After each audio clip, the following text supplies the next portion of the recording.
সবাইকে আমার পক্ষ থেকে সংগ্রামী শুভেচ্ছা এবং অভিনন্দন।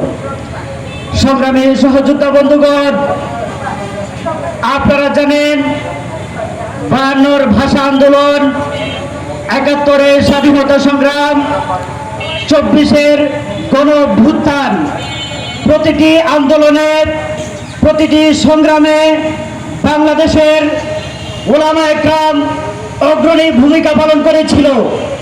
কিন্তু অত্যন্ত পরিতাপের বিষয় হচ্ছে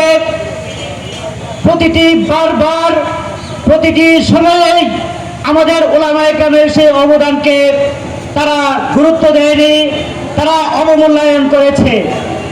আমরা স্মরণ করে দিতে চাই, বাংলাদেশের প্রত্যেকটি গুরুত্বপূর্ণ আন্দোলনে এবং সংগ্রামে সাধারণ মানুষ, সাধারণ ছাত্র জনতা যেভাবে অগ্রণী ভূমিকা পালন করেছিল, ঠিক সেইভাবেই আমাদের উলামায়ে কেরাম অবদান রেখেছে। আপনারা সেই অবদানকে অবমূল্যায়ন করতে পারেন, কিন্তু উলামায়ে কেরাম কোনো ব্যক্তিকে খুশি করার জন্য কখনোই আন্দোলন সংগ্রাম করেনি। বাংলাদেশের উলামায়ে কেরাম সব সময় আল্লাহ এবং তার রাসূলকে রাজি এবং খুশি করার জন্য প্রতিটি আন্দোলন সংগ্রামে ঝাঁপিয়ে পড়েছিল।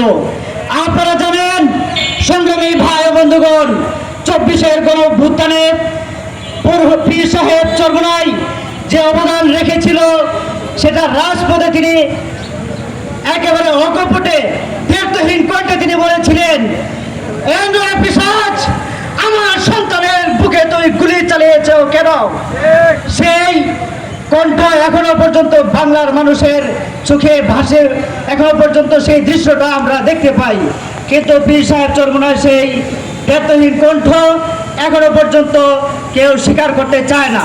কেউ স্বীকার করুক আর না করুক, আমরা জানি আমরা রাজপথে ছিলাম, রাজপথে আছি এবং রাজপথে সবসময় থাকবো।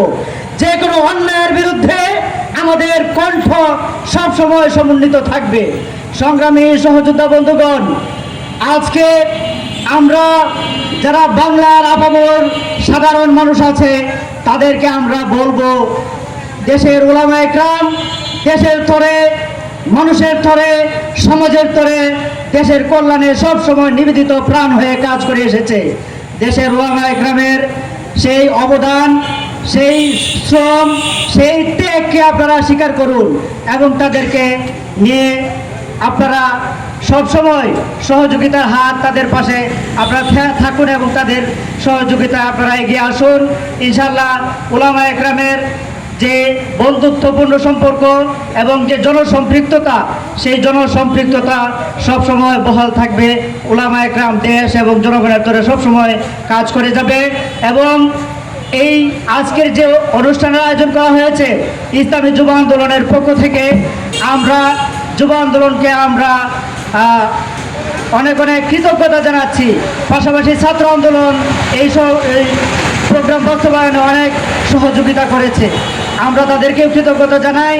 এই প্রোগ্রামগুলির মাধ্যমে দেশের উলামায়ে কেরামের যে সম্মানটুকু দেওয়ার ক্ষেত্রে অনেক অবদান রাখবে বলে আমরা প্রত্যাশা করি। আপনারা যারা এই প্রোগ্রামে এসেছেন, সবাইকে আমার ব্যক্তিগত পক্ষ থেকে, আমার সাংবাদিক সহযোদ্ধা ভাইয়েরা আসছেন, অনেক পরিশ্রম করছেন এখানে, তারা রিপোর্টিং করবেন, আমরা তাদেরকেও অনেক অনেক কৃতজ্ঞতা এবং ধন্যবাদ জানিয়ে আজকের মতো আমার কথা এখানে শেষ করছি। সবাই ভালো থাকুন, সুস্থ থাকুন, ধন্যবাদ সবাইকে।